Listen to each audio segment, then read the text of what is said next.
Hello everyone, কেমন আছো তোমরা সবাই? আর সবাইকে জানাচ্ছি গুড মর্নিং। আর আজকে আমি করব তোমাদের সাথে কিছু কথা শেয়ার, যেসব কথা শেয়ার না করলেই নয়।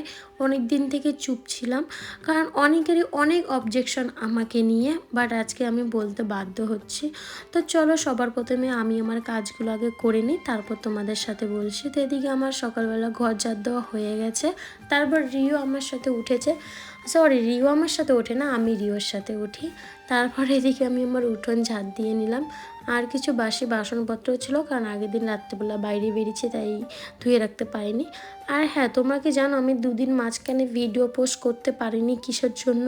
কারণ আমার আইফোনটা খুব বাজে পরিমাণভাবে ভেঙে গিয়েছে, মানে ডিসপ্লেটা পুরো ব্ল্যাক হয়ে গিয়েছিলো।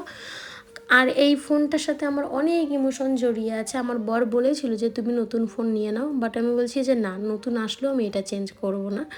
কারণ এই ফোনটা আমি নিজের ইনকামে কিনেছি, আমার বাবার টাকায় নয়। যখন আমি নিজে ইনকাম করতে পারি তখন ফার্স্ট ফোন কিনে নিয়েছি আমি, তাই আমি আর চেঞ্জ করবও না, মানে নতুন ফোন নিলেও আমি চেঞ্জ করব না।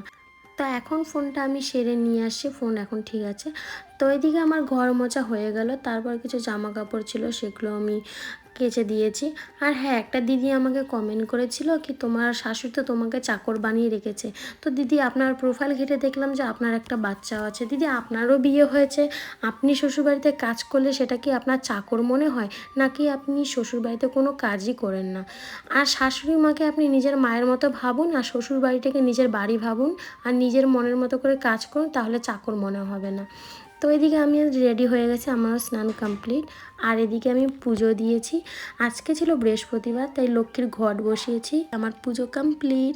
আর শাড়ি পরে কীরকম লাগছে অবশ্যই জানি। অনেকে বলো দিদি তুমি শাড়ি পরো, মেন কথা যে শাড়ি আমি ক্যারি করতে পারি না। হ্যালো এভরিওয়ান, আমি নিয়েছি একটা অ্যামাজন থেকে প্রোডাক্ট, যেটা ঘোরাফেরার জন্য খুবই কাজে লাগবে। মানে কোথাও ঘুরতে গেলে তোমার মানে বড় কার বা সাইকেল দেখাচ্ছি যে আমি কি নিয়েছি, তারপর তোমাকে হচ্ছে আগারো গ্যালাক্সি পোর্টেবল টায়ার ইনফ্লেক্টর, যেটা আমাদের ঘোরাফেরার জন্য খুবই কাজে আসবে। আমি এটাকে তোমাদের লাগিয়ে দেখাচ্ছি এর কাজ কি করে হবে। এখানে নজেলসটা লাগানো হয়ে গেছে, এর সাথে আছে 3টা নজেলস আছে। তোমরা চাইলে বাইক বা কার বা সাইকেল বা ফুটবল সব কিছুতে তোমরা ইউজ করতে পারো। এর সাথে তোমরা পেয়ে যাবে একটা চার্জিং কেবলও, যেটা তোমরা মোবাইল চার্জও করতে পারবে। বলবো বাইকের ট্রাই চলো, আমাদের বাইকের চাকায় একটু হাওয়া কম আছে, কারণ আমরা সন্ধ্যাবেলা ঘুরতে যাব না। তোমার জন্য একটা জিনিস নিয়ে আসছি, বলো তো এটা কি? এটা হচ্ছে আগারো পোর্টেবল টায়ার ইনফ্লেক্টর। এটা দিয়ে কি হবে? আমরা সবসময় তো ঘুরতে যাই, বাইকের চাকা তো সেরকম ভাবে আমাদের হাওয়া থাকে না, অনেক সময় দোকানও খোলা থাকে না, তাই এটা তোমার জন্য নিয়ে এসেছি। হাওয়া ভরা যাবে? অবশ্যই যাবে, কেন তোমার বিশ্বাস আছে না? দেখো, এটা হচ্ছে প্লাস পয়েন্ট, অন হয়েছে। আর এখানে হচ্ছে হাওয়ার পরিমাণ তোমরা কতটুকু ভরতে চাও, আচ্ছা, সেটা দিয়ে দেখা যাবে। Plus minus. আর এখানে থেকে তোমরা সিলেক্ট করতে পারবে বাইক, এই দেখো এটা আছে সাইকেল, তারপর প্লাস করো, এই দেখো এইখানে আছে ফুটবল, তারপর এখানে আছে কার। চলো এখানে লাগিয়ে দেবো তাহলে। হ্যাঁ, একদম হয়ে গেছে, আর দেবো না। না, জিনিসটা খুবই ভালো। তো তোমরাও চাইলে নিতে পারো আগারো পোর্টেবল টায়ার ইনফ্লেক্টর। আর যারা এখানে ঘোরাফেরা করো তো ভীষণ প্রয়োজনীয়। তারপর এদিকে মা রান্না করেছে, কারণ বাড়ির সমস্ত কাজ করতে আমার লেট হয়ে গেছে। মা এদিকে করেছে উচ্ছে আলু দিয়ে মাছ, তারপরে হচ্ছে লাউয়ের আগা মাছ দিয়ে করেছে, আর এখানে করেছে হচ্ছে ভিন্ডি ভাজা। তো এখন আমি খাওয়া দাওয়া করে নিই, আর তোমাদের দিয়ে এখন কিছু শাউট আউট। সবার প্রথমে একজন কমেন্ট করেছে ফুলওয়ালা রয়, দিদি আমিও রাজবংশী, তোমার ভিডিও খুব ভালো লাগে, লাভ ইউ, আমার নামটা নিও Phool Roy. Thank you Phool Roy, love you too. তারপর একজন দিদি কমেন্ট করেছে মামনি দারিয়া, আমার নামটা নিও বোন, আমি খড়গপুর থেকে বলছি, আমার নাম মামনি, আমি তোমার সব ভিডিও দেখি, তোমরা দুজন এরকম হাসি খুশি থেকো জীবনে। থ্যাংক ইউ দিদি। তারপর একজন কমেন্ট করেছে শিল দাস, দিদি আমি ব্যান্ডেল থেকে তোমার ভিডিও দেখি, তুমি কি ব্যান্ডেল চেনো? দিদি তোমার শ্বশুরবাড়ি কি হালি শহর? প্লিজ বলো, আর প্লিজ আমার নামটা নিও।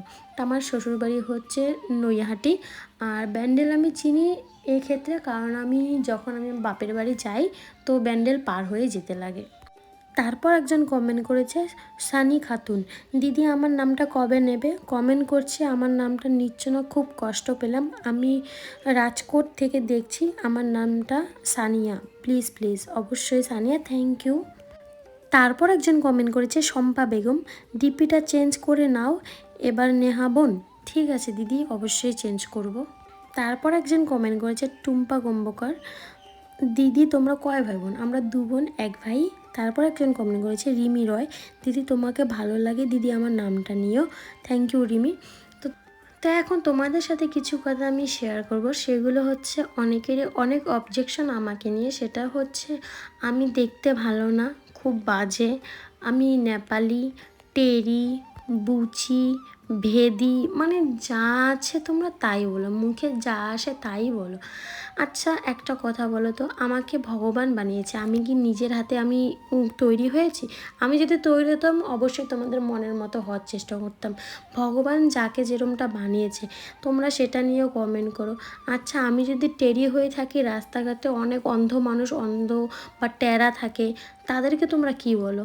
একটা ভালো মানুষকে যখন ছাড়ো না, যখন ট্যারা মানুষ থাকবে বা কোনো অন্ধ মানুষ থাকবে, তাদেরকে নিশ্চয়ই আরও অনেক বাজে বাজে কটাক্ষ করবা তোমরা।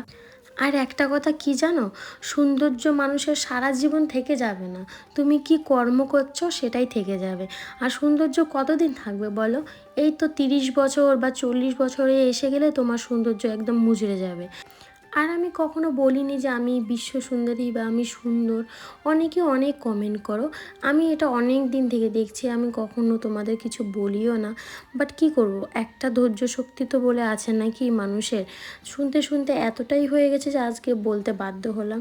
তো হ্যাঁ আমি খারাপ, আমি মানছি আমি দেখতে ভালো না, দেখতে খারাপ খুবই, তোমরা বুচি বলো যাই বলো সবই বলো, ঠিক আছে সবটাই মেনে নিলাম। আমাকে দেখো না তোমরা, আমাকে ভালো লাগবে না দেখো না, বাট বাজে কমেন্ট করার কী দরকার আছে? তোমাদের এত সময় নষ্ট করে আমার এই বুচি মেয়েটাকে দেখতে আসো কেন? তোমাদের এত মূল্যবান সময় নেট খরচা করে, টাকা খরচা করে এই বুচি মেয়েটাকে দেখতে আসো কেন? শুধু কি একটা খারাপ কমেন্টেরই জন্য? আমি জানি না আমার সাথে তোমাদের কিসের এত শত্রুতা। তো আর কি বলবো, তোমরা যদি এরপরও বলতে থাকো আমার আর কিছু বলার নেই। তো ছাড়ো, তো তোমাদের সাথে কথা বলতে বলতে বাইরে থেকে আমি অনেক কিছু শপিং করে নিয়ে আসছি। তো আজকের মতো টাটা।